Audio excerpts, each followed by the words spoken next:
அனைவருக்கும் இனிய வணக்கம். தேசிய விண்வெளி தினம் 2025, நேஷனல் ஸ்பேஸ் டே ஆன் 2025. இந்த தேசிய விண்வெளி தினமானது 23 ஆகஸ்ட் 2023 அன்று நிலவில் சந்திரயான் 3 வெற்றிகரமாக தரையிறங்கியதை முன்னிட்டு இந்த நேஷனல் ஸ்பேஸ் டே ஆனது கடந்த ஆண்டு 2024 முதலாவது தேசிய விண்வெளி தினம் கொண்டாடப்பட்டது. உலகிலே 4வது நாடாக நிலவின் வெற்றிகரமாக தரையிறங்கிய நாடு என்ற சாதனையை இந்தியா படைத்தது. அதுவும் குறிப்பாக தென் துருவத்தில் தரையிறங்கிய முதல் நாடு என்ற பெருமையை இந்த ஆகஸ்ட் 23, 2023 அன்று இந்தியா அடைந்தது. அதனை முன்னிட்டு பாரத பிரதமர் நரேந்திர மோடி அவர்கள் ஆகஸ்ட் 23 அன்று நேஷனல் ஸ்பேஸ் டே கொண்டாடப்படும் என்று அறிவித்தார். இந்த சாதனையை ஒவ்வொரு வருடமும் தேசிய விண்வெளி தினமாக நாம் கொண்டாடி வருகிறோம். இந்த ஆண்டு இந்த நேஷனல் ஸ்பேஸ் டே என்பது ஆரியப்பட்டா முதல் ககன்யான் வரை, அதாவது பண்டைய கால விண்வெளி ஆய்வு, அதில் உள்ள பல்வேறு வாய்ப்புகள் பற்றி இந்த ஆண்டு கரும்பொருளில் தேசிய விண்வெளி தினம் கொண்டாடப்படுகிறது. ஆரியப்பட்டா முதல் ககன்யான் வரை 1975 ஆண்டு ஆரியப்பட்டா அதனை செலுத்தினோம். தற்போது இந்த ஆண்டு இறுதியில் ககன்யான் பரிசோதனையும் நடைபெற உள்ளது. 50 ஆண்டு காலத்தில் இந்தியாவின் இந்த விண்வெளி வளர்ச்சியை பற்றிய கரும்பொருளில்தான் இந்த ஆண்டு தேசிய விண்வெளி தினம் கொண்டாடப்படுகிறது. ஆரியப்பட்டா என்பவர் நம் அனைவருக்கும் தெரியும், ஒரு முன்னாள் இந்திய ஒரு அறிஞர். இந்த Aryabhata father of Indian astronomy and mathematics என்று கூறுகிறோம். நாம் அனைவருக்கும் பொதுவாக தெரிந்திருக்கும் அவரை பூஜ்ஜியத்தை கண்டுபிடித்தவர் ஆரியப்பட்டார் என்று நாம் அனைவருக்கும் தெரியும். அதேபோல் அஸ்ட்ரானமியிலும் பல்வேறு ஆராய்ச்சிகளை செய்துள்ளார். ஜீரோ கண்டுபிடித்ததாக இருக்கட்டும், இந்த கணிதத்தில் பல்வேறு கால்குலேஷனை கண்டுபிடித்ததில் பல்வேறு சாதனை படைத்துள்ளார். அதே மாதிரி வேல்யூ சிஸ்டம், பொசிஷன், அந்த நம்பர், அந்த அரித்மெட்டிக், இந்த மாதிரி பல்வேறு கணிதவியலில் ஆரியப்பட்டா பல்வேறு சாதனை கண்டுபிடிப்புகளை கண்டுபிடித்துள்ளார். அதேபோல் ஹீலியோசென்ட்ரிக் என்ற ஐடியாவை, அதாவது சூரிய மைய கோட்பாடை கோப்பர்நிக்கஸுக்கு முன்கூட்டியே ஆரியப்பட்டா கூறியிருந்தார். அதே மாதிரி பூமி சுற்றி கொண்டு இருக்கிறது சூரியனை மையமாக வைத்து என்ற கருத்தையும் முன்கூட்டியே கூறியிருந்தார். அதேபோல் இந்த விண்வெளி ஆராய்ச்சியில் சூரியனின் இயக்கம், பூமியின் இயக்கம், நட்சத்திரங்களின் இயக்கம், இது போன்ற பல்வேறு இயக்கங்களை பல்வேறு உற்றுநோக்கல்கள் மூலம் கண்டறிந்து பல்வேறு கணித கோட்பாடுகளையும் அதற்கு தருவியிருந்தார்.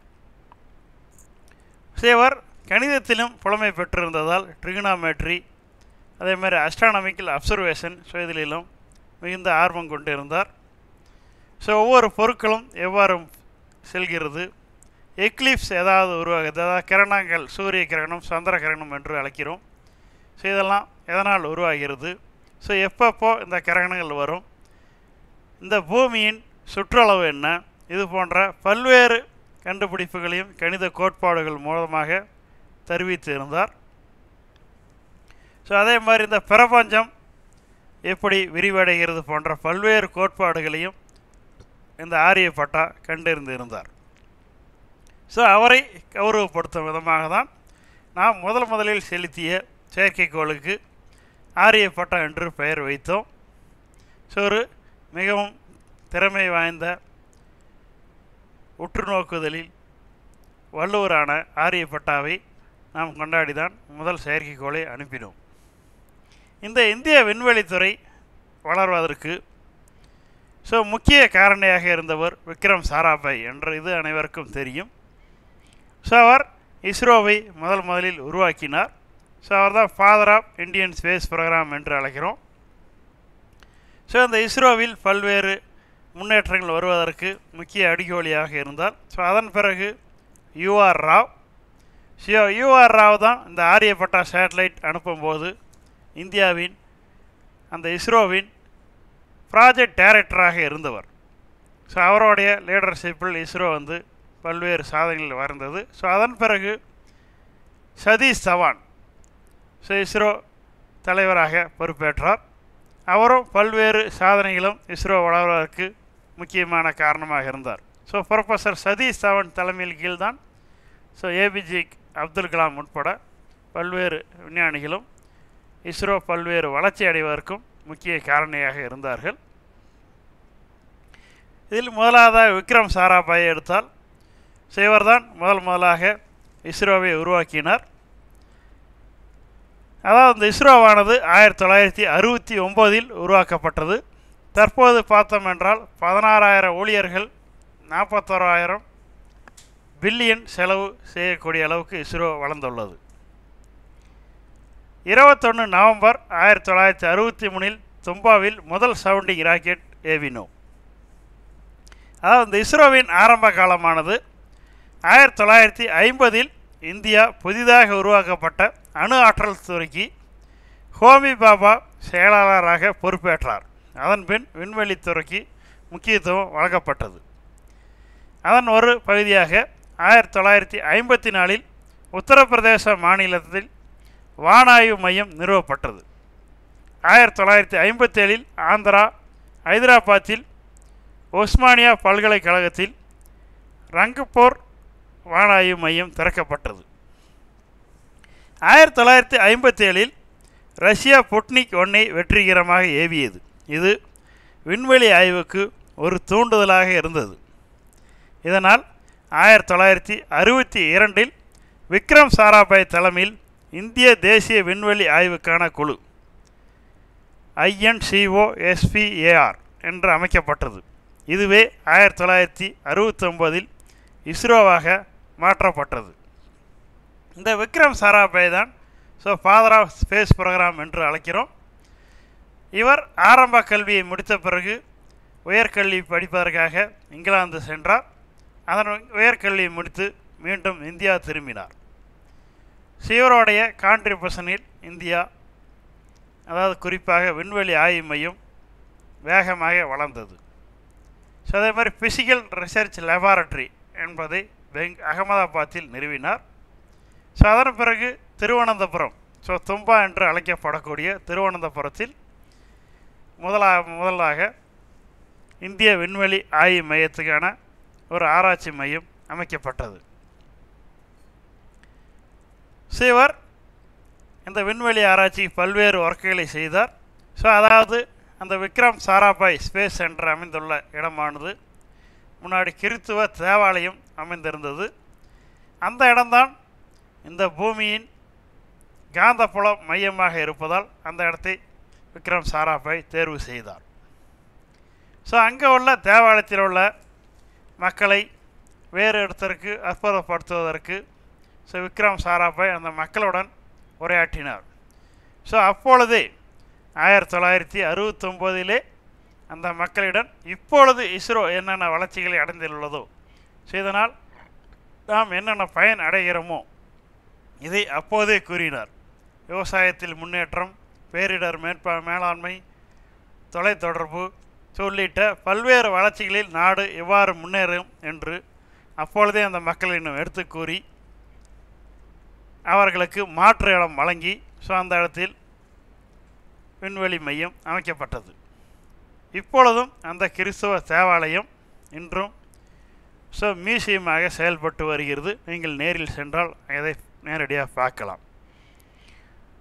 இவர் பல்வேறு சாதனைகளை முன்னிட்டு இவருக்கு 1966 பத்ம பூஷன் விருதும் பத்ம விபூஷன் விருதும் 1972 வழங்கப்பட்டது.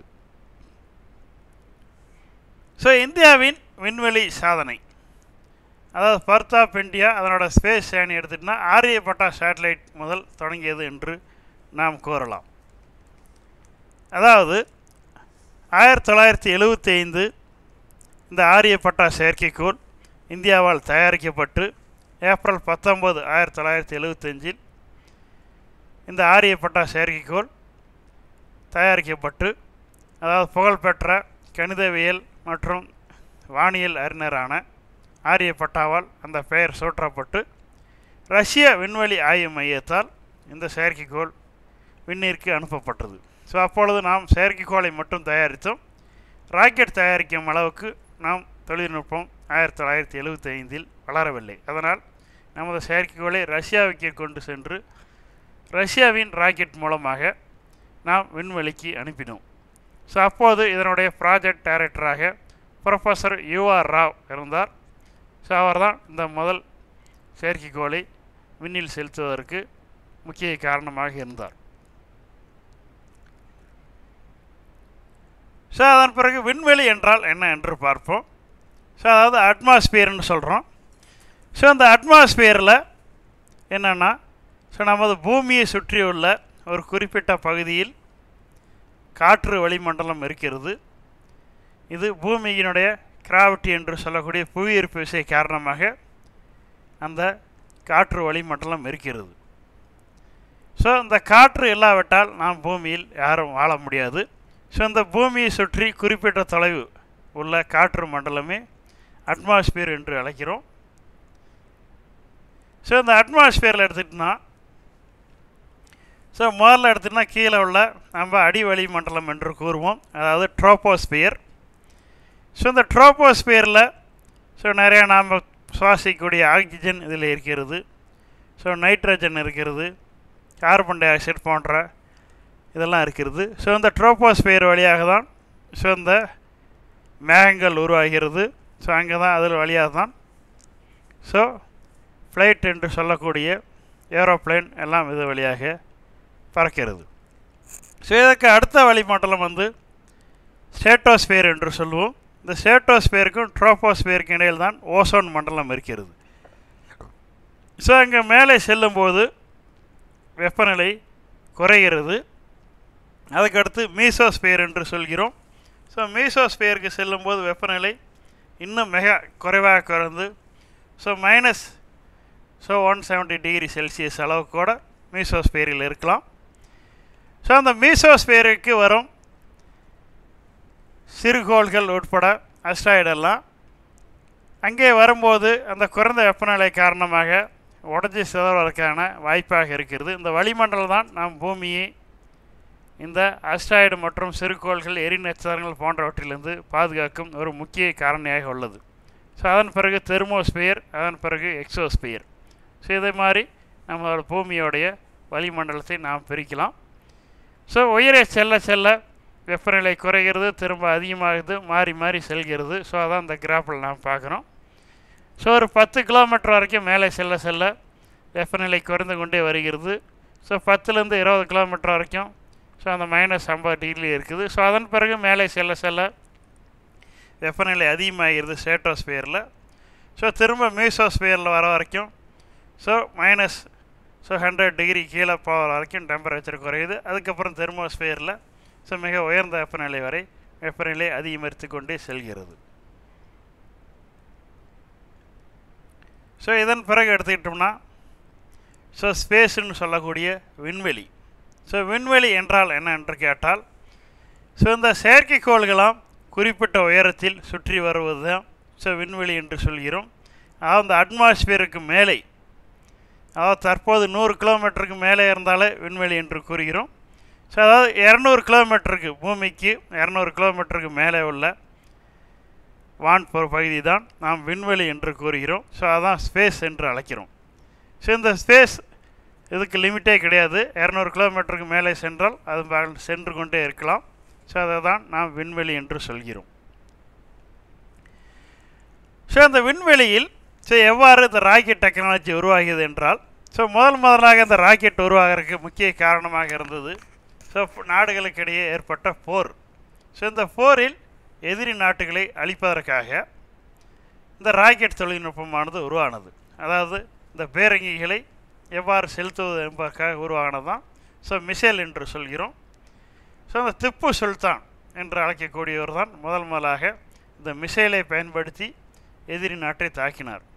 அவர் 4 மே 1799 அவர் செலுத்தப்பட்டதான். ஸோ அப்போது செலுத்தப்பட்டதை ஒரு புகைப்படம் வழியாக வரைந்து வைத்தார்கள். அந்த புகைப்படம் தான் இது அப்போது நடந்த போர்.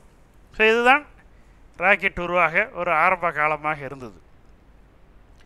ஸோ அந்த திப்பு சுல்தான் ஆரம்பித்த டெக்னாலஜியை நமது அப்துல் கலாம் வரை பல்வேறு மாற்றங்களை அடைந்து தான் ராக்கெட் தொழில்நுட்பம் உருவானது. ஸோ அப்போது அங்கே செலுத்தப்பட்ட அந்த ராக்கெட் ஏவுகணைகளை பார்க்கலாம். ஸோ அதன் பிறகு 1963 Thumba equatorial rocket launching station so 1963 so திருவனந்தபுரத்தில் அமைக்கப்பட்டது. ஸோ அப்பொழுது விக்ரம் சாராபாய் தலைமையில் இந்திய விண்வெளி ஆராய்ச்சி குழு இன்கோஃபார் அமைக்கப்பட்டு முதல் இது. ஸோ இதை நான் சொன்ன அந்த தேவாலயம் ஸோ இங்கே தான் முதல்ல ஒரு சவுண்டிங் ராக்கெட் ஏவப்பட்டது. 1963 சவுண்டிங் ராக்கெட் ஏவப்பட்டது. ஸோ அந்த சவுண்டிங் ராக்கெட் தான் அருகில் உள்ள புகைப்படத்தில் பார்க்கிறோம். ஸோ இதுவும் நாம் ரஷ்யாவிலிருந்து வாங்கி வந்து ஸோ நாம் இந்தியாவிலிருந்து இந்த ராக்கெட் ஏவி பரிசோதனை செய்து பார்த்தோம். இதுவும் செலுத்தும் சமயத்தில் அங்கே ஒரு சிக்கல் வந்தது. அப்பொழுது ரஷ்ய அதிபர் அது நாம் ராக்கெட் செலுத்தும் என்று ஸோ இறந்து விட்டார். ஸோ ஆகையால் இதை ஒத்தி வைக்க வேண்டும் என்று ரஷ்யா தரப்பிலிருந்து ஒரு வேண்டுகோள் வந்தது. ஸோ அனைத்து மக்களும் கூடி ஆர்வமாக ராக்கெட் எவ்வாறு செல்கிறது என்று பார்க்க வேண்டும் என்று ஸோ அப்போதைய பிரதமர் உட்பட அனைவரும் ஒன்று கூடி இருந்தார்கள். ஸோ ஆகையால் இதை ஒத்தி வைக்க வேண்டாம் என்று முடிவு செய்து ஸோ வெற்றிகரமாக 1963 இந்த ராக்கெட் ஏவப்பட்டது. ஸோ சவுண்டிங் ராக்கெட் என்று சொல்லுவோம். ஸோ இப்போ விண்வெளியிலிருந்து நாம் பூமி சுற்றுகிறது எப்படி என்று பார்ப்போம். ஸோ விண்வெளியிலிருந்து எடுக்கப்பட்ட வீடியோ தான் இது, எப்படி எர்த்து சுற்றுகிறது. ஸோ எர்த்து ரொட்டேஷனை நாம் விண்வெளியிலிருந்து பார்க்குறோம். அதாவது ஸ்பேஸ் ஸ்டேஷன் அங்கிருந்து பூமி எவ்வாறு சுற்றுகிறது என்பதை விண்வெளியிலிருந்து எடுத்த வீடியோ தான் அது. அங்கே ஸ்பேஸ் ஸ்டேஷன்லேருந்து பார்க்குறாங்க. பூமி பார்த்தோம்னா ஒரு நீல நிறத்தை கொண்ட பந்து போல் காட்சியளிக்கிறது. அந்த பூமி சுழல்வதையும் நாம் தெளிவாக பார்க்க முடிகிறது. ஸோ நிறைய பேர் இந்த பூமி சுழல்வதை எப்படி பார்ப்பது என்று தெரியாமல் இருக்கலாம். நாம் பூமிக்குள்ளே அதாவது பூமி வளிமண்டலத்தில் இருப்பதால் பூமியுடன் சேர்ந்து நாமும் சுற்று கொண்டு இருக்கிறோம். அதனால் பூமிக்கு உள்ளே இருந்து பூமி சுழல்வதை நாம் காண இயலாது. ஸோ பூமிக்கு வெளியில் சென்றால் இதுபோல் இந்த பூமி சுழல்வதை நாம் தெளிவாக பார்க்க முடியும்.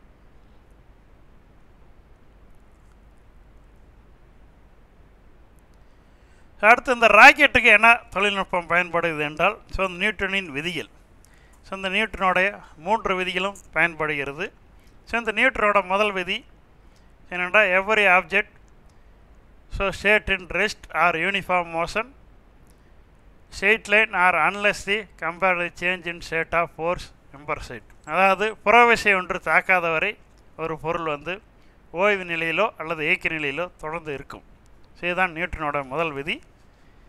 ஸோ அந்த நியூட்டனோட 3 விதிகளும் இந்த ராக்கெட் தொழில்நுட்பத்தில் பயன்படுத்தப்படுகிறது. ஸோ இரண்டாவது விதி நம்ம அனைவருக்கும் தெரியும். ஸோ F = ma, அதாவது ஃபோர்ஸ் = மாஸ் இன்ட்ரு ஆக்சலரேஷன் என்று கூறுவோம்.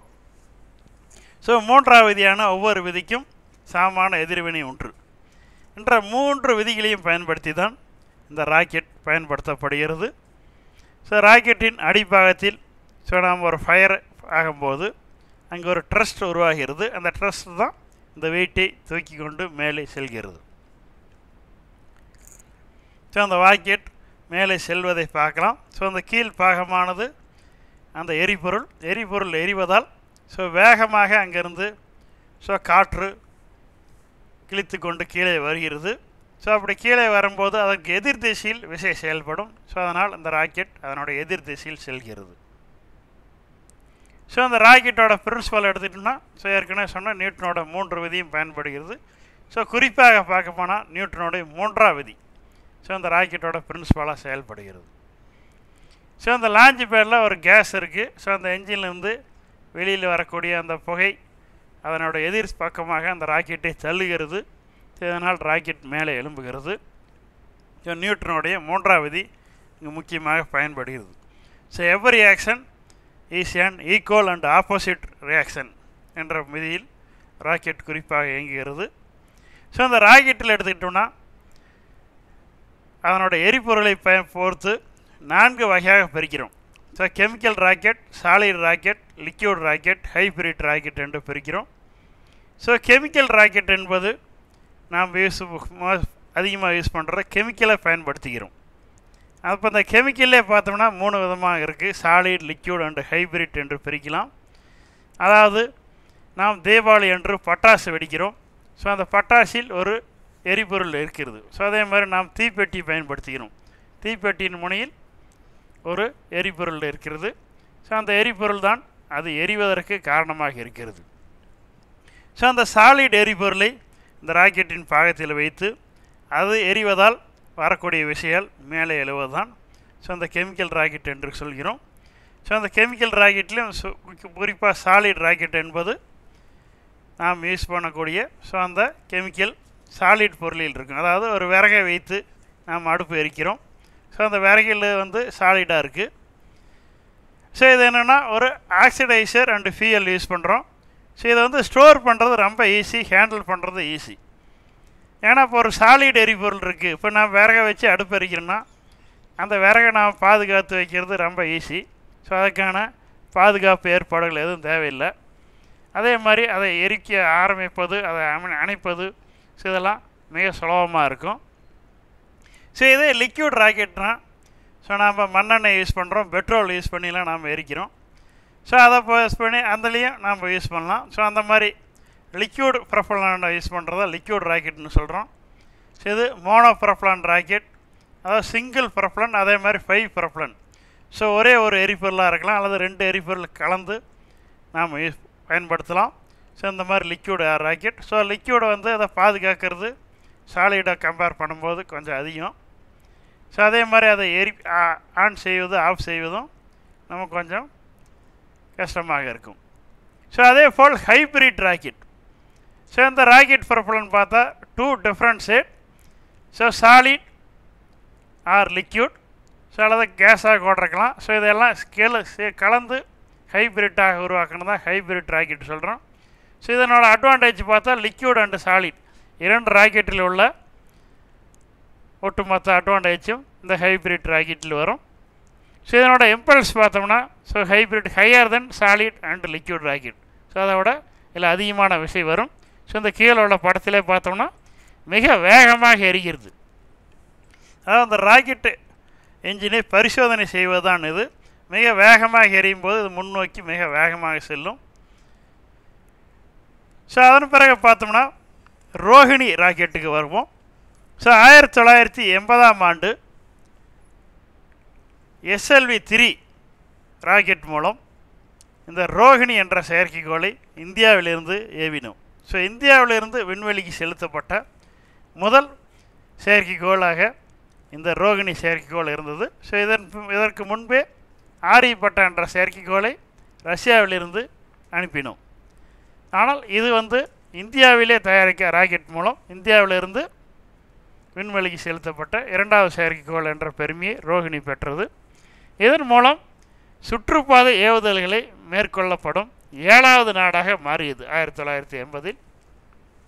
இந்த ரோஹிணி ராக்கெட்டானது 1967 ரோஹிணி 75 என்ற ராக்கெட் தயாரித்தோம். அதுக்கு பிறகு ரோஹிணி 75, 1969 ரோஹிணி 100, ரோஹிணி 125, ரோஹிணி 200, ஸோ ரோஹிணி 300, ரோஹிணி 560, ரோஹிணி 560B இந்த மாதிரி. ஸோ அதனுடைய செயற்கைக்கோளை சுமந்து செல்லும் அதனோட கெப்பாசிட்டியை அதிகரித்து கொண்டு இந்த மாதிரி பல்வேறு ரோஹிணி ராக்கெட்டுகளை நாம் தயாரித்தோம். ஸோ அப்பொழுது அந்த ரோஹிணி ராக்கெட் தயாரிப்பதற்காக அப்பொழுது நாம் இந்த சைக்கிளில் ராக்கெட்டின் பாகங்களை கொண்டு சென்றோம். அதே மாதிரி ராக்கெட்டோட மேலுள்ள செயற்கைக்கோள் பாகங்களை சைக்கிளில் தள்ளி கொண்டு சென்றோம். ஸோ அப்பொழுது பார்த்தோம்னா இஸ்ரோ வந்து சைக்கிள்லேயும் மாட்டு வண்டியிலையும் செயற்கைக்கோள்களை கொண்டு சென்றது. இது எப்பொழுது என்றால் 1969-70 காலங்களில் நாம் இந்த ராக்கெட்டுகள் பாகங்களை மாட்டு வண்டியிலும் சைக்கிளிலும் வைத்து தான் அதை கொண்டு சென்று அதன் பாகங்களை தொகுத்து ராக்கெட்டாக மாற்றி விண்ணில் செலுத்தினோம். ஸோ அந்த காலகட்டத்தில் ரஷ்யாவும் அமெரிக்காவும் நிலவிலே மனிதர்களை இறக்கி சாதனை படைத்தது. அப்பொழுது தான் நாம் சைக்கிள்களிலும் மாட்டு வண்டிகளிலும் ராக்கெட்டை வைத்து கொண்டு சென்று கொண்டு இருந்தோம். 1979 மூன்றாவது செயற்கைக்கோளாக பாஸ்கரா செயற்கைக்கோளை ரஷ்யாவிலிருந்து இந்தியா ஏவியது. இது இந்தியாவால் விண்ணிற்கு செலுத்தப்பட்ட மூன்றாவது செயற்கைக்கோளாகும். முதல்ல இந்த சவுண்டிங் ராக்கெட் என்று கூடக்கூடிய Nike Apache November 21, 1963 Thiruvananthapuram Thumba rocket ஏவுதளத்திலிருந்து செலுத்தினோம். அதன் படக்காட்சி தான் இது. தும்பா ராக்கெட் ஏவுதளத்தில் இப்பொழுதும் ஒவ்வொரு மாதமும் இந்த சவுண்டிங் ராக்கெட் ஏவிக்கொண்டு இருக்கிறோம். இந்த சவுண்டிங் ராக்கெட்டானது காற்றில் உள்ள ஈரப்பதம் மற்றும் வளிமண்டலம் அதில் உள்ள மாற்றங்களை ஆராய்ச்சி செய்வதற்காக செலுத்தப்படுகிறது.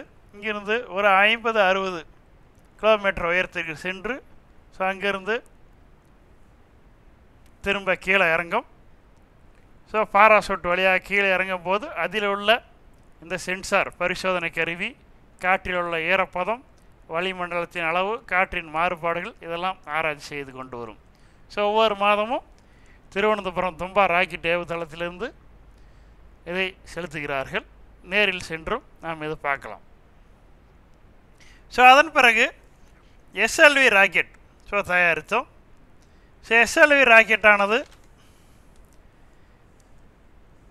இதன் மூலமாக ரோகிணி போன்ற செயற்கைக்கோள்களை நாம் செலுத்தினோம்.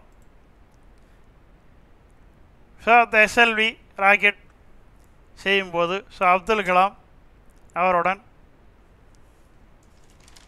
அப்போ சதீஷ் தவன் அவர்கள் நடந்து செல்வதை பார்க்கலாம்.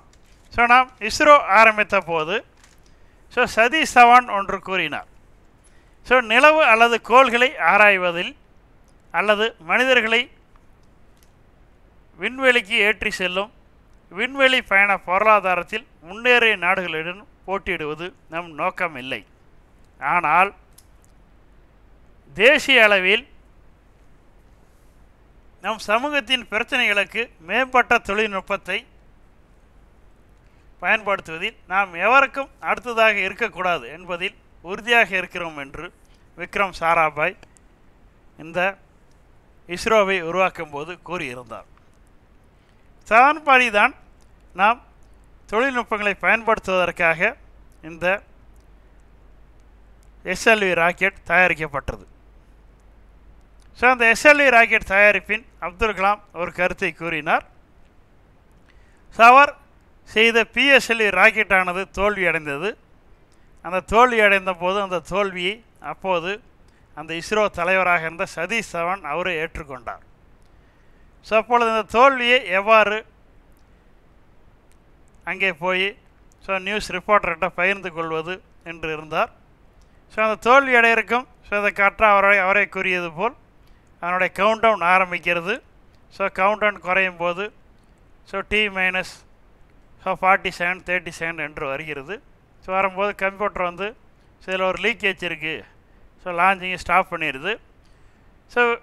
அப்துல் கலாம் என்ன பண்ணுறாருன்னா மேனுவல் மோடுக்கு மாற்றி அந்த ராக்கெட்டை செலுத்துகிறார். அது போய் உடைந்து கடலில் விழுந்து தோல்வி அடைகிறது.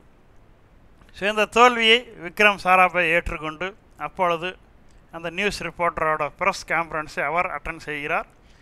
இந்த தோல்வி நான் ஏற்றுக்கொள்கிறேன், எங்களுடைய பணியாளர்கள் சிறப்பாக பணி செய்தார்கள், அடுத்த முறை கண்டிப்பாக வெற்றி அடையும் என்று கூறினார்.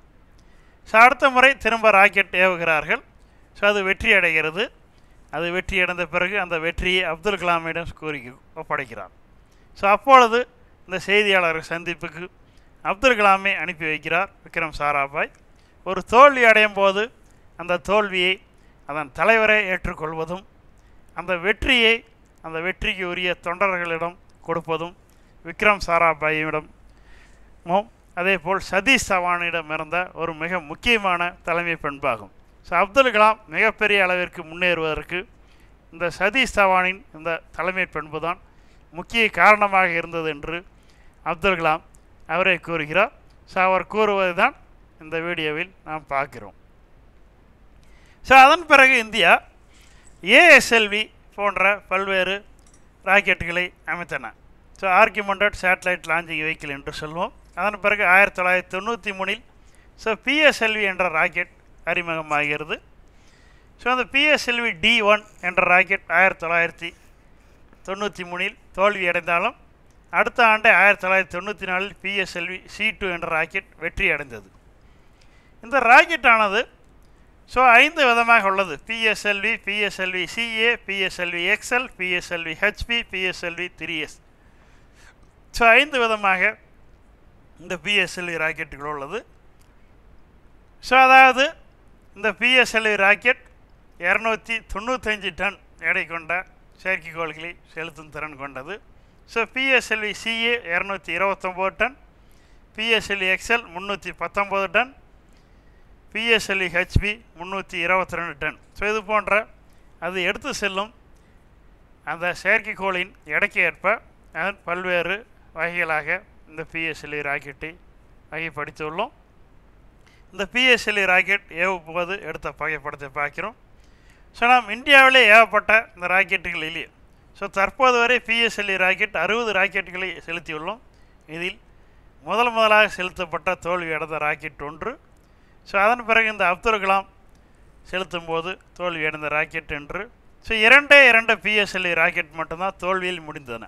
ஸோ மற்ற அனைத்து பிஎஸ்எல்வி ராக்கெட்டுகளும் வெற்றிலே முடிந்தது. ஸோ இந்தியாவிற்கு அதாவது இஸ்ரோவுக்கு பல்வேறு வெற்றிகளை தேடி தந்த ராக்கெட் என்று பிஎஸ்எல்வி ராக்கெட்டை சொல்கிறோம். ஸோ இந்தியாவின் பல்வேறு சாதனைகளுக்கும் சொந்தமான ராக்கெட் இந்த பிஎஸ்எல்வி என்று சொல்லலாம். இந்த பிஎஸ்எல்வி ராக்கெட் எடுத்தோம்னா ஸோ இதில் ஸோ ஒரு 4 ஸ்டேஜாக பிரிக்கிறோம். ஸோ அந்த ஃபஸ்ட்டு ஸ்டேஜுங்கிறது சாலிட் ப்ரொப்பலண்டாக இருக்கும். ஸோ அதில் கீழே சைடில் பூஸ்டர் ராக்கெட், அதுக்கப்புறம் first stage. So second stage வந்து லிக்யூட் ஸ்டேஜாக இருக்கும். ஸோ திரும்ப third stage so again solid. So fourth stage again liquid ஷீல்டாக இருக்கும். ஸோ மேலே ஹீட் ஷீல்டோட இந்த செயற்கைக்கோள்கள் இருக்கும். ஸோ ஒவ்வொன்றும் இதான் அந்த ராக்கெட்டோடைய பாகங்களை பார்க்குறோம். ஸோ இந்த ஃபஸ்ட்டில் பார்த்தோம்னா ஸோ அதில் என்னென்ன எரிபொருள் பயன்படுத்துகிறோம். ஸோ ஒவ்வொரு ஸ்டேஜ்லேயும் என்னென்ன இருக்குங்கிறது அந்த புகைப்படத்தில் தெரியுது. ஸோ ஃபஸ்ட்டு ஸ்டேஜில் ஸோ PSN-1 என்று சொல்லுவோம். So PSOO-XL. ஸோ இதனோட உயரம் பார்த்தோம்னா 20 மீட்டர் இருக்கும். So HTPP propellant so 139 tonne இருக்கும். ஸோ இரண்டாவது ஸ்டேஜில் பார்த்தோம்னா 12.8 மீட்டர் உயரம். ஸோ இதனோட ப்ரொப்பலன் UH-25N2O4. ஸோ 4.1 டன் வந்து இதனோட ப்ரொப்பலன் இருக்கும். ஸோ தேர்ட் ஸ்டேஜ் வந்து 3.6 மீட்டர் உயரம். இதனோட ப்ரொப்பலன் அதே same HTPP. So 7.65 tonne. So solid propellant. So stage 5 வந்து 2.5 மீட்டர் உயரம். ஸோ இது MMH அண்ட் MnO3. ஸோ இதெல்லாம் ப்ரொப்பலன் 1.6 டன் இருக்கும். ஸோ இதுதான் இந்த பிஎஸ்எல்வி ராக்கெட்டோடைய பாகங்கள். ஸோ பிஎஸ்எல்வி ராக்கெட்டுக்கு பிறகு ஏப்ரல் 18, 2001 அன்று GSLV D1 ராக்கெட் ஏவப்பட்டது. ஸோ GSAT என்று அழைக்கப்படக்கூடிய செயற்கைக்கோள்களை ஏந்தி சென்றது. ஸோ இதன் மூலம் கிரியோஜெனிக் தொழில்நுட்பம் பயன்படுத்தும் 6வது நாடாக இந்தியாவின் இஸ்ரோ வளர்ந்தது. ஸோ GSLVயிலும் பல்வேறு வகைகள் உள்ளன. GSLV Mark 3. ஸோ இது போன்ற பல்வேறு ராக்கெட்டுகள் உள்ளன. ஸோ இது போலார் சேட்டலைட் லான்ச் என்று அழைக்கக்கூடிய PSLVயை விட அதிகமான செயற்கைக்கோள் அதனுடைய வெயிட் உள்ள தூக்கி கொண்டு செல்வதற்கு பயன்படுத்த இது உருவாக்கப்பட்டது. அதாவது இந்த PSLV ராக்கெட் மூலமாக ஸோ 1060 கிலோவிலிருந்து 1600 கிலோ வரை உள்ள செயற்கைக்கோளை மட்டுமே சுமந்து செல்ல முடியும். இதற்கு மேல் 2000 to 2500 கிலோ வரை உள்ள செயற்கைக்கோள்களை சுமந்து செல்வதற்கு இந்த ஜியோ சேட்டலைட் லான்ச் வெஹிக்கிள் என்று சொல்லக்கூடிய GSLV ராக்கெட் உருவாக்கப்பட்டது. ஸோ அந்த ஜிஎஸ்எல்வி ராக்கெட் மேலே விண்ணில் செல்வதை பார்க்கிறீர்கள். ஸோ ஜிஎஸ்எல்வி ராக்கெட்டில் ஏவுவதற்கு தயாராக உள்ளது. ஸோ இதில் பார்த்தோம்னா ஸோ 2500 கிலோவிலிருந்து ஸோ அதனோட பேலோடு 5000 கிலோ வரைக்கும் இருக்கலாம். ஸோ இதில் 3 பாகங்கள் இருக்குது. ஸோ முதல் பாகம் பார்த்தா 4 லிக்விட் ஷார்பான் மோட்டார் இருக்கும். ஸோ இதனோட எரிபொருள் ஹெச்டிபிபி. ஸோ ஒரு 100 செகண்டுக்கு இந்த முதல் ஸ்டேஜ் வந்து எரியூட்டப்படும். ஸோ அதன் பிறகு இரண்டாவது stage so Vikas engine. So இது வந்து ஒரு லிக்விட் மோட்டரால் ஆனது. ஸோ இந்த விகாஸ் என்ஜின் வந்து UDMH N2O4 இது வந்து 150 செகண்ட் எரியும். ஸோ இந்த விகாஸ் என்ஜின் உருவாகிறதுக்கு முக்கியமாக காரணமாக இருந்தார் நம்பி நாராயணன். ஸோ அனைவருக்கும் நம்பி நாராயணன் பற்றி உங்களுக்கு தெரிந்திருக்கும். ஸோ நம்பி நாராயணனை வைத்து ராக்கெட்டரி என்ற படமும் மாதவன் என்ற நடிகரால் எடுக்கப்பட்டது. ஸோ அந்த படத்தில் பார்த்தீங்கன்னா ஸோ நம்பி நாராயணனால் என்னென்ன சாதனைகள் செய்யப்பட்டது என்று தெரியும். ஸோ இந்த விகாஸ் என்ஜினை தயாரிப்பதற்கு அவர் பல்வேறு போராட்டங்கள் மூலம் இந்த விகாஸ் என்ஜினை தயாரித்தார்.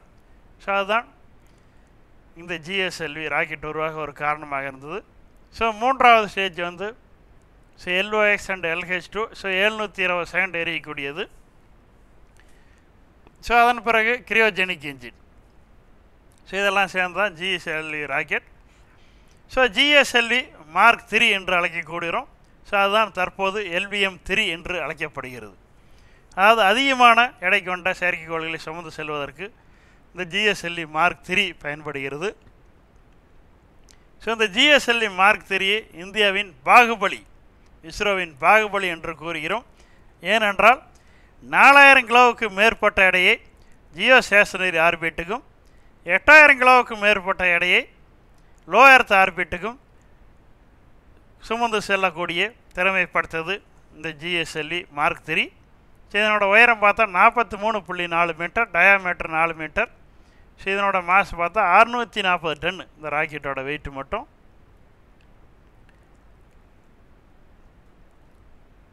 ஸோ இதில் பார்த்தோம்னா கீழே இருக்கும் ஸோ 2 S200ங்கிற பூஸ்டர் ராக்கெட் இருக்கும் சைடில். ஸோ சென்டரில் பார்த்தோம்னா ஸோ விகாஸ் என்ஜின். ஸோ அதன் பிறகு கிரியோஜெனிக் என்ஜின். ஸோ இந்த கிரியோஜெனிக் என்ஜினுக்கு தான் பல்வேறு முயற்சிகள் செய்து கொண்டு வந்தோம். ஸோ முதல்ல இந்த தொழில்நுட்பத்தை ரஷ்யா தருவதாக இருந்தது. அதன் பிறகு தரவில்லை. ஸோ இதனால் தான் சந்திரயான் 2 செயல்படுத்த கொஞ்சம் கால தாமதமானது. ஸோ இதனோட மேற்பகுதி ஸோ ஹீட் ஷீல்டால் க்ளோஸ் செய்யப்பட்டிருக்கும். ஸோ அந்த ஜிஎஸ்எல்வி Mark 3 என்று கூறக்கூடிய LVM-3 ஏவப்படும் போது உள்ளதை பார்க்கிறோம். ஸோ அதன் பிறகு ஸ்மால் சேட்டலைட் லான்ச் வெஹிக்கிள், அதாவது தற்போது சிறிய ரக செயற்கைக்கோளில் ஏவுவது தற்போது அதிகரித்துள்ளது. ஸோ அதற்காக SSLV என்று சொல்லக்கூடிய ஸ்மால் சேட்டலைட் லான்ச் வெஹிக்கிளை தற்போது தயாரித்துள்ளோம். ஸோ பெரிய ராக்கெட்டை வைத்து சிறிய செயற்கைக்கோளை ஏவினால் அதிகமான செலவாகிறது. ஆகையால் சிறிய செயற்கைக்கோளுக்கு தகுந்தாற்போல் சிறிய ராக்கெட்டை செய்ய வேண்டும் என்று SSLV ராக்கெட்டை செய்துள்ளோம். இந்த SSLV ராக்கெட்டுக்கான ஒரு ஏவுதளம் தான் நமது தமிழ்நாட்டில் உள்ள குலசேகரப்பட்டினத்தில் தற்போது பணிகள் நடந்து வருகின்றன. இன்னும் 2 ஆண்டுகளில் இந்த குலசேகரப்பட்டினத்தில் உள்ள ராக்கெட் ஏவுதளம் பயன்பாட்டுக்கு வரும். இந்த ராக்கெட் ஏவுதளமானது குறிப்பாக இந்த SSLV என்று அழைக்கக்கூடிய ஸ்மால் சேட்டலைட் ராக்கெட் லாஞ்சை அனுப்புவதற்காக அமைக்கப்பட்டு வருகிறது. இந்த ராக்கெட்டுக்கு இடையே உள்ள ஒரு ஒப்பீடு PSLV, GSLV and GSLV Mark 3 என்று கூறுவோம். ஸோ அதாவது இதனோட வெயிட்டை கம்பேர் பண்ணோம்னா அந்த PSLV ராக்கெட் வந்து ஒரு 245 அம்பாஸ்டர் காருக்கு சமமாக இருக்கும். ஸோ GSLV 345 அம்பாஸ்டர் காருக்கும், ஸோ GSLV Mark 3 525 அம்பாஸ்டர் காருக்கும் சமமான வெயிட் கொண்டது, அதாவது எடை. ஸோ அதாவது பேலோடு வெயிட், அதாவது இது தூக்கி செல்லக்கூடிய செயற்கைக்கோளின் எடையை ஒப்பிட்டால் 2 அம்பாஸ்டர் கார் அளவுக்கு உள்ள எடையை இந்த PSLV ராக்கெட் தூக்கி செல்லும். GSLV ராக்கெட் 4 அம்பாஸ்டர் எடை கொண்ட செயற்கைக்கோளை சுமந்து செல்லக்கூடிய திறன் படைத்தது. ஸோ இந்த GSLV Mark 3 ராக்கெட்டானது 8 அம்பாஸ்டர் கார் கொண்ட எடையை தூக்கி கொண்டு செல்வதற்கு திறன் படைத்தது. ஸோ அதனோட ஒப்பீடு தான் நாங்கள் வைத்தோம். ஸோ SLVயிலிருந்து இதை ஒப்பிட்டோமானால் ஸோ SLV ஆனது 40 கிலோ எடை கொண்ட செயற்கைக்கோளை மட்டுமே தூக்கி செல்லக்கூடிய திறன் படைத்தது. ஸோ இதன் மூலம்தான் ரோஹிணி என்ற செயற்கைக்கோளை அனுப்பினோம். அதன் பிறகு அமைக்கப்பட்ட ASLV advance satellite launching vehicle அல்லது ஆர்குமெண்டட் சேட்டலைட் லாஞ்சிங் வெஹிக்கிள் என்று சொல்லுவோம். ஸோ 150 கிலோ எடையை சுமந்து செல்லக்கூடியது. அதன் பிறகு பிஎஸ்எல்வி எக்ஸல் 1860 கிலோ எடை கொண்ட செயற்கைக்கோளை சுமந்து செல்லும் திறன் படைத்தது.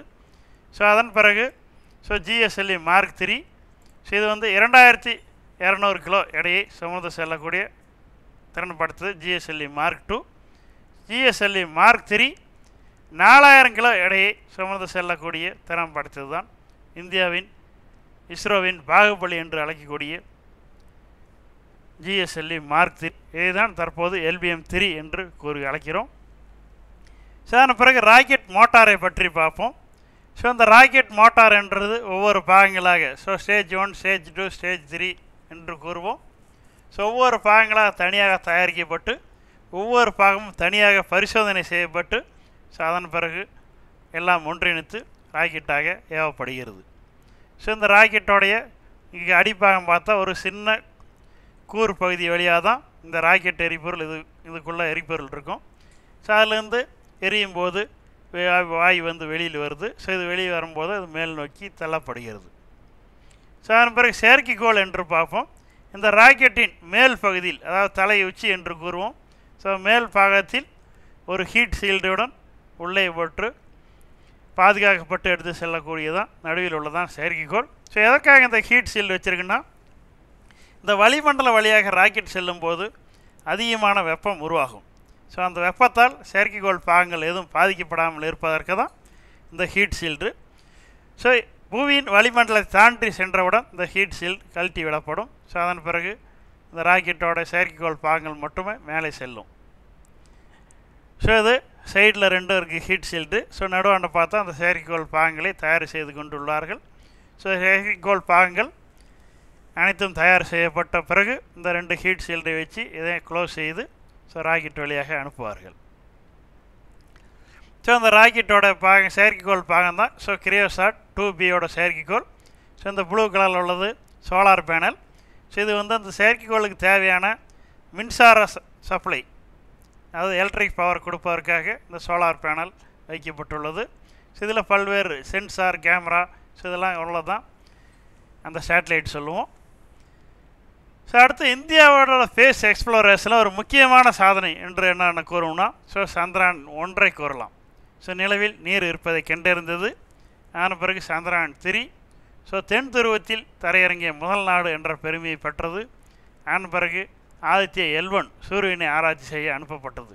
ஸோ இது மூன்றும் வரலாற்றில் பொன்னெழுத்துகளில் குறிக்கப்பட வேண்டிய இஸ்ரோவின் சாதனைகளாக உள்ளது. ஸோ இது ஒவ்வொன்றாக எடுத்து பார்ப்போம். இந்தியாவோட ஃபஸ்ட்டு மூன் மிஷனாக சந்திராயன் 1 அனுப்பப்பட்டது. அக்டோபர் 22, 2008 அன்று இந்த சந்திராயன் 1 ராக்கெட் PSLV ராக்கெட் மூலமாக நிலவுக்கு அனுப்பப்பட்டது. ஸோ இதுதான் நிலவில் நீர் இருப்பதை கண்டறிந்தது. ஜூலை 20, 1969 நீல் ஆம்ஸ்ட்ராங் நிலவில் தரையிறங்கியிருந்தாலும் அதன் பிறகு ஏறத்தாழ ஒரு 50 ஆண்டுகளுக்கு பிறகுதான் நாம் நிலவை சென்று அடைந்தோம். இருந்தாலும் நிலவில் தண்ணீர் இருப்பதை முதலில் கண்டறிந்தது நாம் இந்தியாவின் இஸ்ரோதான் என்பது ஒரு மிகப்பெரிய சாதனை. ஸோ இதன் பிறகுதான் அந்த நிலவை பற்றிய ஆராய்ச்சி பல்வேறு வேகம் எடுக்க செய்தது. ஸோ நம்மளுடைய ராக்கெட் ஸோ PSLV ஸோ இதனுடைய சுமந்து செல்லும் திறன் மிக குறைவாக இருந்தாலும் ஒரே நேர்கோட்டில் நிலவை சென்று அடையாமல் ஸோ பூமியை ஒரு ஆர்பிட் வழியாக சுற்ற செய்து அதாவது EO1 என்று சொல்லுவோம்.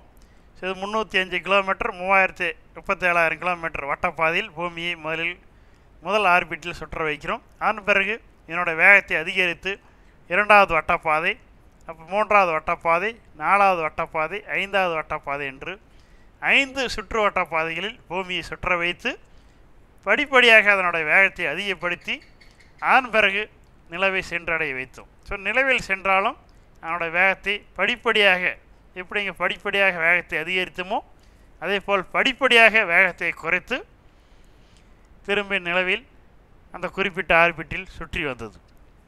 ஸோ இதுதான் நிலவில் நீர் மாலிக்குள் அதாவது வாட்டர் மாலிக்குள் இருப்பதை கண்டுபிடித்தது.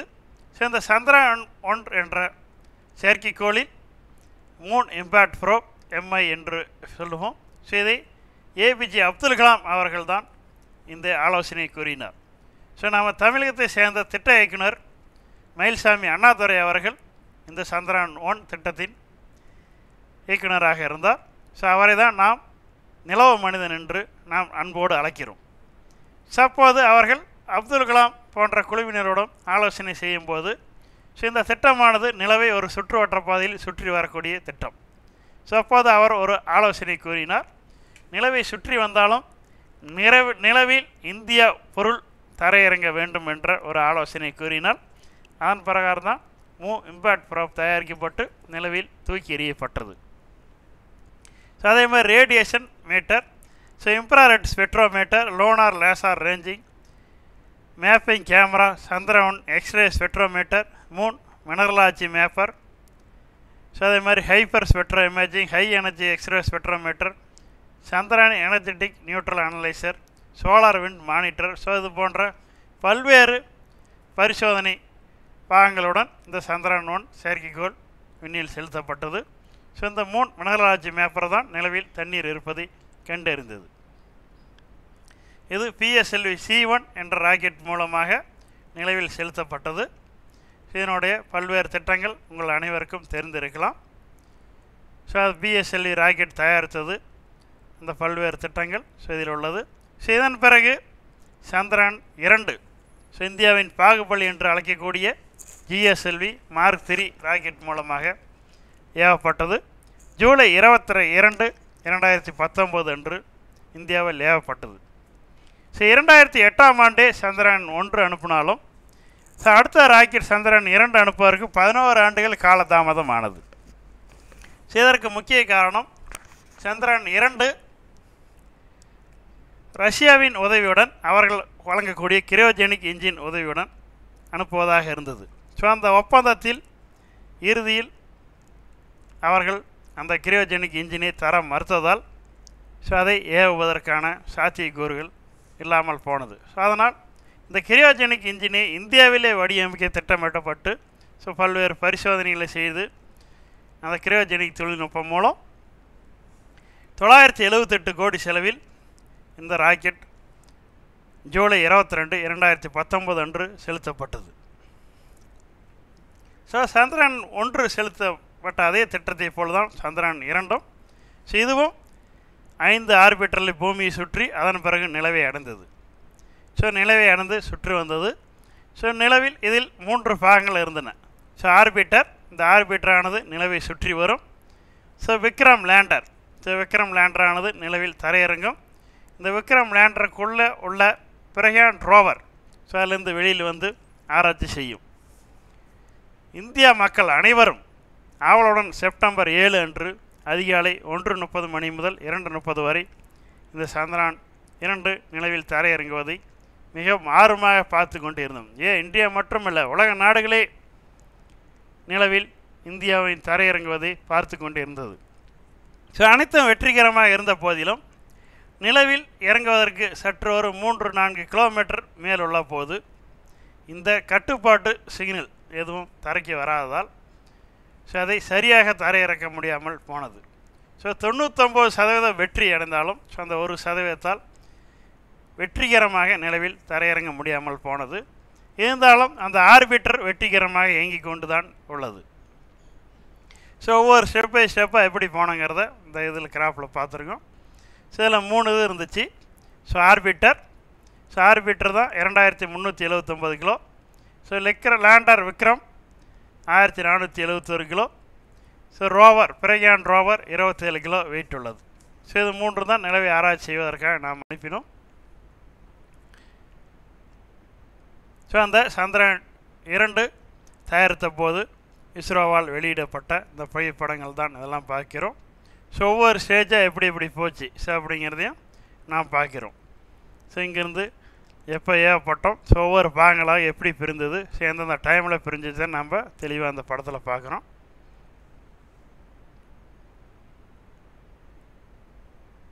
ஸோ ஆர்பிட்டர், ஸோ அதே மாதிரி Vikram lander, so Pragyan rover.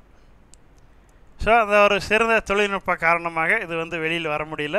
So இதில் என்னென்ன ஆராய்ச்சி கருவி வச்சுருந்தோம்னா, so mapping camera, Chandrayaan 2 large area soft x ray spectrometer, solar x ray monitor, imaging IR spectrometer, 2L frequency synthetic aperture radar, Chandrayaan atmosphere composition explorer, orbiter high range camera. So இதெல்லாம் சந்திரயான் 2 திட்டத்தில் வைக்கப்பட்டுள்ள ஆராய்ச்சி கருவிகள். So Chandra surface thermo physical experiment, so Langmuir probe, alpha particle x ray spectrometer, laser induce breakdown spectrometer. So இது எல்லாமே அதில் இருந்தது. So இந்த திட்டம் நிலவில் வெற்றிகரமாக தரையிறங்க முடியாது போனதால் அடுத்த திட்டமான சந்திரயான் 3 திட்டம் தீட்டப்பட்டது.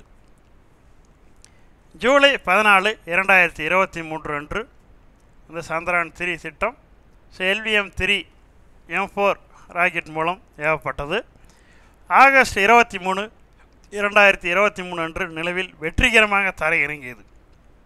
அதை தான் நாம் தேசிய விண்வெளி தினமாக நாம் கொண்டாடி வருகிறோம்.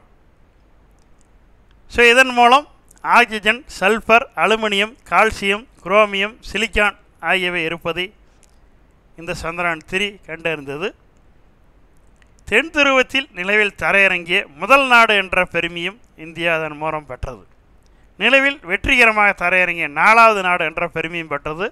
அமெரிக்கா, ரஷ்யா, சீனா ஆகிய நாடுகளை தொடர்ந்து 4வது நாடாக நிலவில் வெற்றிகரமாக இந்தியா தரையிறங்கியது இந்த சந்திரயான் 3 திட்டத்தின் மூலம்.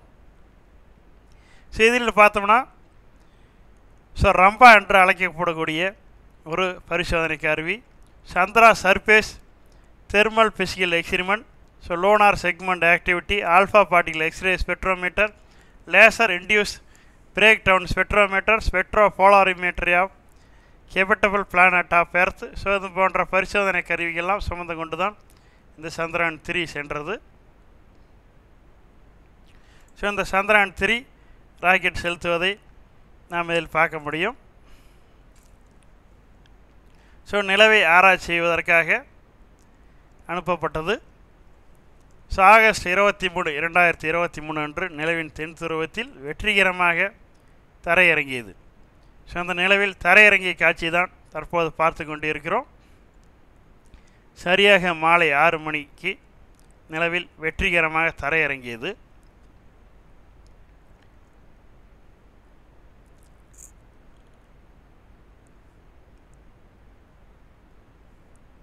ஸோ இது தரையிறங்கும் போது அந்த இடத்தில் ஒரு சிறிய பள்ளம் இருந்தது.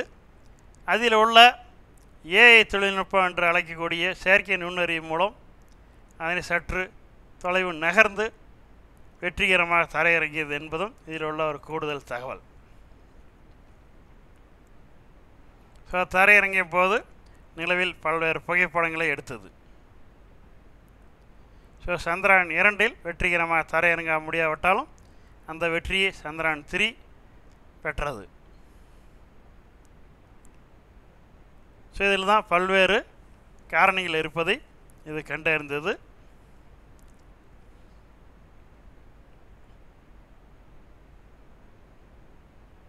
ஸோ நாம் நிலவை தினமும் பார்த்து மகிழ்கிறோம். அதனுடைய மிக துல்லியமான அருகிலிருந்து எடுக்கப்பட்ட புகைப்படம் தான் இது. ஸோ இந்த நிலவில் பல மேடு பள்ளங்கள் இருக்கின்றன. ஸோ இதற்கு காரணம் விண்வெளியிலிருந்து வரக்கூடிய அஸ்ட்ராய்டு என்று அழைக்கக்கூடிய சிறுகோள்கள் ஸோ நிலவை தாக்குகின்றன. அங்கே வளிமண்டலம் இல்லாதனால் நிலவை விழும்போது பல்வேறு பள்ளங்களை ஏற்படுத்துகிறது. ஸோ அதுதான் இதில் நமக்கு தெரிகிறது. ஸோ அதன் பிறகு ஆதித்யா L1 மிஷன், அதாவது சூரியனை ஆராய்ச்சி செய்வதற்காக அனுப்பப்பட்டது. இந்த சூரியனிலிருந்து வரக்கூடிய சூரிய புயல், ஸோ அதை சோலார் ஃப்ளேர் என்று சொல்கிறோம். இந்த சூரிய புயலால் பல்வேறு செயற்கைக்கோள்கள் பாதிக்க காரணமாக இருக்கின்றன. ஸோ அதனால் அதை சூரியனை பற்றி ஆராய்ச்சி செய்ய வேண்டும் என்ற ஒரு நோக்கத்துடன் இந்த Mangalyaan so Aditya L1 mission அனுப்பப்பட்டது. அதாவது செப்டம்பர் 2, 2023 அன்று இஸ்ரோவிலிருந்து PSLV C-57 ராக்கெட் மூலியமாக இந்த ஆதித்யா L1 மிஷன் அனுப்பப்பட்டது. ஸோ அங்கிருந்து L1 புள்ளியை சென்றடைந்து ஜனவரி 6, 2024 அன்று L1 புள்ளியை அடைந்தது. ஸோ இந்த L1 புள்ளியானது பூமிக்கும் சூரியனுக்கும் இடைப்பட்ட சமமான ஈர்ப்பு விசை உள்ள ஒரு புள்ளியாகும். அதாவது பூமிக்கும் ஈர்ப்பு விசை இருக்கிறது, சூரியனுக்கும் ஈர்ப்பு விசை இருக்கிறது. சூரியனோட ஈர்ப்பு விசை மிக அதிகம், புவியின் ஈர்ப்பு விசை குறைவு. ஸோ இந்த இரண்டுக்கும் இடைப்பட்ட ஒரு புள்ளியில் இரண்டு ஈர்ப்பு விசையும் சமமாகும். அந்த புள்ளியை தான் L1 புள்ளி என்று கூறுகிறோம். ஸோ புவியிலிருந்து 1.5 மில்லியன் கிலோமீட்டர் தொலைவில் இந்த L1 புள்ளி இருக்கிறது. ஸோ இந்த L1 புள்ளியை இந்த ஆதித்ய L1 செயற்கைக்கோளானது சுற்றி வந்து சூரியனிலிருந்து வரக்கூடிய அந்த solar Flair and corona mass ejection, so இது போன்ற பல்வேறு சூரியனை பற்றிய ஆராய்ச்சிகளை செய்வதற்காக இது அனுப்பப்பட்டது. தற்போதும் இது பல்வேறு ஆராய்ச்சிகளை செய்து கொண்டுள்ளது. ஸோ அதனுடைய செயற்கைக்கோள் பாகங்களை பார்க்கிறோம். So visible emission line coronagraph, solar low energy X-ray spectrometer, Aditya solar wind particle experiment, so plasma analyser package for Aditya, high energy L1 orbiting X-ray spectrometer, solar ultraviolet imaging telescope, magnetometer, இது போன்ற பல்வேறு ஆராய்ச்சி கருவிகளுடன் Aditya L1 செயல்பட்டு ஆராய்ச்சி செய்து கொண்டுள்ளது. அதன் அடுத்தபடியாக பார்க்க போனால் மங்கள்யான், அதாவது செவ்வாய்க்கோளை பற்றிய ஆராய்ச்சி செய்வதற்காக அனுப்பப்பட்டதுதான் இந்த மங்கள்யான் 1 என்று சொல்லக்கூடிய செயற்கைக்கோள். அதாவது சந்திரன் 2 செயல் திட்டத்திற்காக நாம் செயற்கைக்கோள்களை அனைத்தும் உருவாக்கி தயாராக இருந்தபோது, ஸோ ரஷ்யா தரக்கூடிய கிரியோஜெனிக் இன்ஜினை தர மறுத்ததால் அதை என்ன செய்வது என்று தெரியாமல் யோசித்த போது அதன் திட்ட இயக்குநராக இருந்த மயில்சாமி அண்ணாதுரை அவர்கள் இந்த செயற்கைக்கோள் பாகத்தை செவ்வாய் கிரகத்தை ஆராய்ச்சி செய்து அனுப்பினால் என்ன என்று ஒரு யோசனையின் பேரில் அந்த சந்திரன் 2 திட்டத்துக்காக தயாரிக்கப்பட்ட செயற்கைக்கோளை மங்கள்யானாக மாற்றி செவ்வாய் கிரகத்தை ஆராய்ச்சி செய்வதற்காக அனுப்பப்பட்டது. ஸோ இந்த செயற்கைக்கோளானது மங்கள்யான் 2013ஆம் ஆண்டு ஏவப்பட்டது. ஸோ இது பல்வேறு ஆராய்ச்சிகளை செய்து ஆர்கான் 40 அணுக்களை கண்டுபிடித்துள்ளது.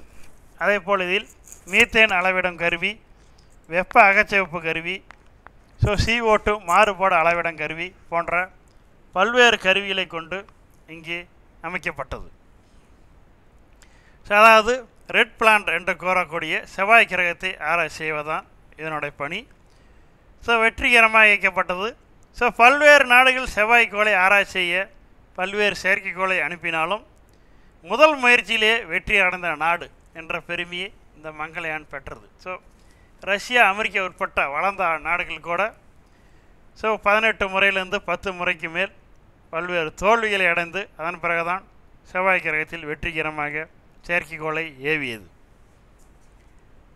ஆனால் இந்தியா முதல் முயற்சியிலே வெற்றி அடைந்தது. ஸோ இதன் பிறகு மங்கள்யான் 2 திட்டம் உள்ளது. தற்போது வரை இந்த திட்டம் இன்னும் செலுத்தப்படவில்லை. ஸோ அடுத்த ஆண்டு இந்த மங்கள்யான் 2 திட்டம் செயல்படுத்துவதற்கான வாய்ப்புகளும் உள்ளது. ஸோ அந்த மங்கள்யான் செலுத்தப்பட்டதை நாம் இந்த படத்தில் பார்க்கிறோம். ஸோ PSLV ராக்கெட் வழியாக இந்த மங்கள்யான் 1 அனுப்பப்பட்டது. ஸோ இதனோட திட்ட இயக்குநராகவும் நமது தமிழகத்தை சேர்ந்த மயில்சாமி அண்ணாதுரையே இருந்தார். இதுவும் முதல் முறையாக வெற்றி அடைந்தது நமக்குள்ள ஒரு முக்கியமான சாதனையாக இதுவும் பார்க்கப்படுகிறது. ஸோ அந்த மங்கள்யான் செயற்கைக்கோள் தயாரிப்பு பணியை பார்த்து கொண்டு இருக்கிறோம். ஸோ பல்வேறு அணுக்களையும் அந்த செவ்வாய் கிரகத்தில் உள்ள வளிமண்டலத்தையும் இந்த மங்கள்யான் ஆராய்ச்சி செய்து பல்வேறு தகவல்களை நமக்கு வழங்கியுள்ளது.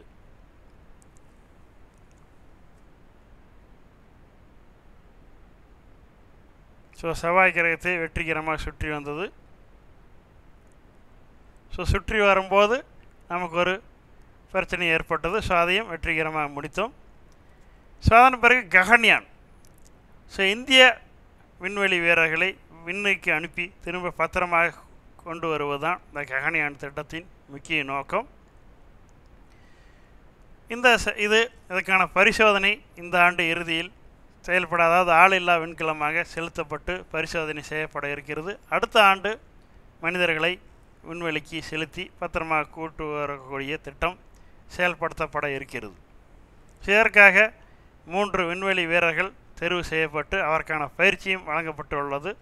அதில் உள்ள ஒரு இதான சுபான்ஷி சுக்லா கூட தற்போது ஐஎஸ்எஸ் விண்வெளி நிலையம் சென்று வந்துள்ளார். இதை வைத்து நாம் என்ன பண்ணோம், ஏற்கனவே ஆரியப்பட்டா ஆரம்பித்தோம். ஆரியப்பட்டாவிலிருந்து அப்போது நாம் கிடைத்து கொண்ட பல்வேறு விண்வெளி அனுபவங்களை வைத்து தற்போது ககன்யான் வரை நாம் முன்னேறி இருக்கிறோம். இந்த ககன்யான் திட்டத்துக்கான பல்வேறு பாகங்கள் தயாரிக்கப்பட்டுள்ளன, பல்வேறு பரிசோதனைகளும் தற்போது நிறைவு பெற்றுள்ளன. அடுத்து விண்வெளிக்கு செலுத்துவது தான் இன்னும் பெண்டிங்காக இருக்குது. இதுக்கு பார்த்தோன்னா நம்ம நரேந்திர மோடி இந்தியாவை விண்வெளிக்கு அனுப்புவோம் என்று ஏற்கனவே கூறியிருந்தார். அதற்காக பல்வேறு செயற்கைக்கோள்கள், ராக்கெட் தயாரிக்கும் தொழில்நுட்பமும் தயாரிக்கப்பட்டு வருகிறது. இது வெற்றியடையும் பட்சத்தில் நிலவிற்கு மனிதர்களை அனுப்பும் திட்டமும் அடுத்ததாக நடைபெற இருக்கிறது. இந்த திட்டத்தில் பார்த்தோம் என்றால் பல்வேறு நாடுகள் பல்வேறு செயற்கைக்கோள்களை செலுத்தியுள்ளன. 2013 முதல் 2018 வரை எடுத்துக்கொண்டோமானால் இதில் யுஎஸ் பார்த்தோம்னா பல்வேறு செயற்கைக்கோள்களை அனுப்பியிருக்கு, ரஷ்யா நிறையா செயற்கைக்கோளை அனுப்பியிருக்கு, சைனா, யூரோப்பா, இந்தியா எல்லாம் அனுப்பியிருக்கு. இதெல்லாம் பார்த்தோம்னா அதிக வெற்றிகளும் அடைந்துள்ளன, அதிக தோல்விகளும் அடைந்துள்ளன. இதில் இந்தியா அதிகமான வெற்றியை அடைந்துள்ளது. மற்ற நாடுகளின் ஒப்பிடும்போது இந்தியாவுடன் தயாரிக்கப்படும் செயற்கைக்கோளின் செலவும் மிக மிக குறைவு, என்னுடைய வெற்றி சதவீதமும் மிக மிக அதிகம் என்பது நமக்கு இதிலிருந்து தெரியும். இந்த ககன்யான் திட்டத்தின் மூலம் நம்மளது ஒரு விண்வெளியில் ஒரு கட்டமைப்பை உருவாக்க முடியும். அதற்காக தான் நாம் இதை தயாரித்து கொண்டு இருக்கிறோம். இப்போ இந்த வருட தீமானது national space day, Aryabhata to Gaganyaan என்று கொண்டாடுகிறோம். இந்த ககன்யான் திட்டம் வெற்றி அடையும் போது என்ன பண்ணலான்னா நம்ம ஒரு மிகப்பெரிய சாதனையாக கருதப்படும் விண்வெளியில் நாம் ஒரு விண்வெளி நிலையம் அமைப்பதற்கும் நிலவில் பல்வேறு நிலையங்கள் அமைத்து பரிசோதனை செய்வதற்கும் முக்கியமாக இருக்கும். இது அடுத்த தலைமுறைக்கு இது ஒரு முக்கியமான மைல்கல்லாக இருக்கும். விண்வெளிக்கு செல்லும்போது பல்வேறு அறிவியல், தொழில்நுட்பம் மற்றும் என்ஜினியரிங் அண்ட் மேத்தமெட்டிக்ஸ் இது எல்லாமே வளர்வதற்கு இந்த விண்வெளித்துறை ஒரு முக்கியமான காரணமாக இருக்குது. இதனோட டெக்னாலஜி அட்வான்ஸ்மெண்ட் அதே மாதிரி நிறைய ஏற்படுவதற்கும் இது இருக்குது. பல்வேறு சாதனைகளுக்காக விண்வெளிக்காக ஆராய்ச்சி செய்யப்பட்ட பல்வேறு பாகங்களை தான் தற்போது நாம் பயன்படுத்தி வருகிறோம். அதாவது இந்த சோலார் பேனல் என்று அழைக்கக்கூடிய சூரிய தகடுகளே இந்த செயற்கைக்கோளுக்காக மின்சாரம் தயாரிக்க உருவாக்கப்பட்டவை. அவைகளை நாம் தற்போது நமது பொது வாழ்விலும் மின்சார உற்பத்தியாக பயன்படுத்தி வருகிறோம். அதேபோல் செல்ஃபோன், லேப்டாப், ஏஐ தொழில்நுட்பம் வரை பல்வேறு இதை நாம் இப்போது பயன்படுத்தி வருகிறோம். இவை அனைத்துமே இந்த விண்வெளி துறைக்காக ஒவ்வொரு பல்வேறு ஆராய்ச்சிகள் செய்து கண்டுபிடிக்கப்பட்டவையாகும். அது விண்வெளிக்கும் பயன்படுகிறது, நமக்கும் அது பயன்படுகிறது. இதுக்கு பார்த்தோம்னா இன்ஃபினிட்டிவ் பாசிபிலிட்டி. இந்த விண்வெளி ஆராய்ச்சி பயன்போது நமக்கு ஏராளமான வாய்ப்புகள் அங்கே இருக்கின்றன. அந்த வாய்ப்புகளை எல்லாம் நாம் சரியாக பயன்படுத்தலாம். இதனால் மேத்தமெட்டிக்கல் கான்செப்டை பயன்படுத்தி கணிதத்தை பயன்படுத்தும் போது மாடர்ன் சேட்டலைட் லான்ச் இன்னும் நாம் பல்வேறு சாதனைகளை படைய இது ஒரு முக்கியமான காரணமாக இருக்கும். அதே மாதிரி காஸ்ட் எஃபெக்டாக நாம் பயன்படுத்தலாம், குறைந்த செலவில் அதிகமாக அனுப்ப முடியும். பேஸ் எல்லாம் நம்ம அக்சஸ் பண்ணுறது ஈஸியாக இருக்கும். அதே மாதிரி சொசைட்டிக்கல் இம்பேக்ட், அதாவது இந்த விண்வெளியை பயன்படுத்தும் போது அந்த மக்களுக்கு இந்த சயின்ஸில் ஒரு ஆர்வம் உருவாகும். அந்த ஆர்வத்தை பயன்படுத்தி பல்வேறு மாணவர்கள் அறிவியல் கண்டுபிடிப்புகள் நிறைய கண்டுபிடிப்பதற்கு இது முக்கியமாக இருக்கும். அதே மாதிரி கிராமப்புறங்களில் இந்த கல்வி வளர்ச்சி அதிகரிப்பதற்கு இது முக்கியமாக பயன்படும். இந்த அறிவியலை பயன்படுத்தி இணைய வழியாக பல்வேறு கல்விகள் சார்ந்த பணிகளும் முன்னெடுக்கப்படும். இதுக்கு பியாண்ட் தி ஸ்கை என்று சொல்வோம். ஆரியப்பட்டா ஒரு கணிதத்தில் தொடங்கி ஆரியப்பட்டா விண்கலத்தை ஏவுதி தற்போது சூரியனை ஆராய்ச்சியையும் L1 நிலவை ஆராய்ச்சியையும் சந்திரயான் போன்ற பல்வேறு ராக்கெட்டுகள் பயன்படுத்துகிறோம். அடுத்து ககன்யான் விண்வெளிக்கு மனிதர்களை ஏற்படுத்துகிறோம்.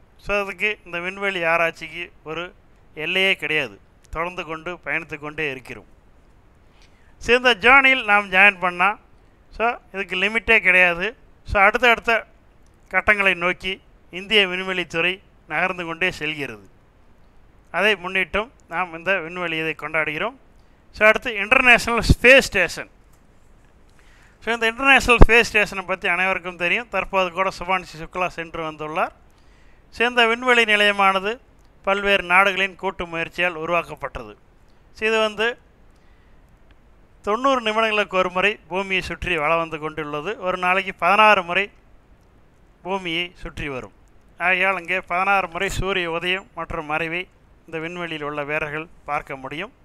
ஸோ இங்கே கிராவிட்டி, அதாவது மைக்ரோ கிராவிட்டி என்று சொல்லுவோம், அந்த இடத்தில் பல்வேறு பரிசோதனைகளை செய்து கொண்டு இருக்கிறார்கள். ஸோ அதற்கு இந்த விண்வெளி நிலையம் ஒரு முக்கிய காரணியாக உள்ளது. ஸோ இந்தியாவும் அடுத்ததாக ஒரு விண்வெளி நிலையத்தை அமைக்க திட்டமிட்டப்பட்டுள்ளது. 2035ஆம் ஆண்டுக்குள் பாரதிய அந்தர்சியா ஸ்டேஷன் என்று அழைக்கக்கூடிய இந்தியாவின் ஸ்பேஸ் ஸ்டேஷனை அமைப்பதற்கு பல்வேறு பரிசோதனைகளை செய்து வருகிறது. இதற்காக ஸ்பேடெக்ஸ் என்று அழைக்கக்கூடிய ஸ்பேஸ் டாக்கிங் எக்ஸ்பெரிமெண்ட்டும் இப்போது தற்போது 4-5 மாதங்களுக்கு முன்பு ஸ்பேடெக்ஸ் ஏ ஸ்பேடெக்ஸ் பி வெற்றிகரமாக இணைத்து சாதனை படைத்தது என்பது நமக்கு தெரியும். அதேபோல் PSLV 16 என்ற ராக்கெட்டை முன்னாடி டிசம்பர் 30 அன்று விண்ணில் ஏவப்பட்டு இது இணைக்கப்பட்டது. அதே தற்போது போகிற ஜூலை 30, 2025 நிசார் என்று அழைக்கக்கூடிய புவி கண்காணிப்பு செயற்கைக்கோள்களை GSLV LVM-3 ராக்கெட் மூலமாக வெற்றிகரமாக ஏவப்பட்டது. அதே போல் இந்த விண்வெளி துறையில் எலான் மஸ்க் முக்கியமான பங்களிப்பை ஏற்படுத்தி வருகிறார். ஸ்டார்லிங்க் என்று அழைக்கப்படக்கூடிய திட்டத்தின் மூலம் இதுவரை ஒரு 3000க்கும் மேற்பட்ட செயற்கைக்கோள்கள் ஏவி பல்வேறு நாடுகளுக்கு இணையதள சேவையை செயற்கைக்கோளிலிருந்து நேரடியாக வீட்டிற்கு இணையதள சேவையை வழங்கி வருகிறார். அதே மாதிரி ஹைப்பர் லூப் போன்ற திட்டமும் செவ்வாய் கிரகணத்துக்கான பயன் ஸ்பேஸ் எக்ஸ் திட்டத்தின் வழியாக செவ்வாய் கிரகத்துக்கு அழைத்து செல்லும் திட்டமும் இந்த எலான் மஸ்கிடம் உள்ளது. இந்த விண்வெளி நிலையத்திலிருந்து சூரிய உதயம் மற்றும் சூரிய மறைவை பார்த்தால் எப்படி இருக்கும் என்று தற்போது இந்த வீடியோ வழியாக பார்ப்போம். விண்வெளி நிலையத்திலிருந்து நாம் பூமியை பார்க்கிறோம். ஏற்கனவே பூமி சுழல்வதை நாம் பார்த்தோம் ஒரு வீடியோவில். இப்பொழுது எவ்வாறு சுற்றுகிறது, பூமி சுற்றுகிறதும் இங்கே எப்படி சூரியன் உதயமாகிறது என்பதை நான் பார்ப்போம். பூமியின் ஒரு பகுதி இரவாகவும் ஒரு பகுதி பகலாகவும் இருக்கும். இது நமக்கு அனைவரும் தெரிந்தது. இந்த விண்வெளி நிலையத்திலிருந்து நாம் பூமியிலிருந்து சூரிய உதயத்தை பார்ப்ப போது இது போல் இருந்தது. விண்வெளி நிலையத்திலிருந்து சூரிய உதயத்தை பார்க்குறோம். அதாவது ஒரு நாளைக்கு 16 முறை சூரிய உதயம் சூரிய மறைவை பார்ப்போம். ஏனென்றால் அந்த விண்வெளி ஆய்வு மையம் தோராயமாக ஒரு 28,000 கிலோமீட்டர் வேகத்தில் இந்த பூமியை சுற்றி வருகிறது. அப்போ 1.5 மணி நேரத்தில், அதாவது 90 நிமிடங்களில் இந்த பூமியை ஒரு முறை சுற்றி வளம் வந்துவிடும். அதனால் 24 மணி நேரத்தில் 16 முறை பூமியை சுற்றி வரும். ஆனால் சூரிய உதவி சூரிய மறைவை 16 முறை இங்கே பார்க்க முடியும். அந்த இரவு பகுதியில் ஒளியில் மின்னும் பூமியை பார்த்து கொண்டு இருக்கிறோம். இதுக்கு பார்த்தோம்னா 24 மணி நேரம், 60 நிமிஷம் 1 மணி நேரம்னா 24 × 60 போட்டால் 1440 நிமிடம். 1440 நிமிடம் 90 அளவுனா 16 முறை நாம் இந்த பூமியை சுற்றி வருகிறது. இந்த விண்வெளி சூரிய உதயம் மறையை பார்க்கிறோம். இந்த விண்வெளியில் பற்றிய சாதனையை பார்க்கும்போது அப்துல் கலாமின் அளப்பரிய சாதனையை நாம் மறக்க முடியாது. பல்வேறு தகவலை தெரிந்து கொண்ட அனைவருக்கும் மிக்க நன்றி. இந்த தகவல் உங்களுக்கு பிடித்திருந்தால் இந்த சேனலை லைக் பண்ணுங்கள், சப்ஸ்கிரைப் பண்ணுங்கள், கமெண்ட் பண்ணுங்கள். உங்கள் நண்பர்களுக்கும் இந்த தகவலை பகிர்ந்து கொள்ளுங்கள். 2வது தேசிய விண்வெளி தினத்தை சிறப்பாக கொண்டாடுவோம். மேலும் இந்தியா விண்வெளியில் பல்வேறு சாதனைகள் படைப்ப நாம் அனைவரும் வாழ்த்துவோம். நன்றி, வணக்கம்.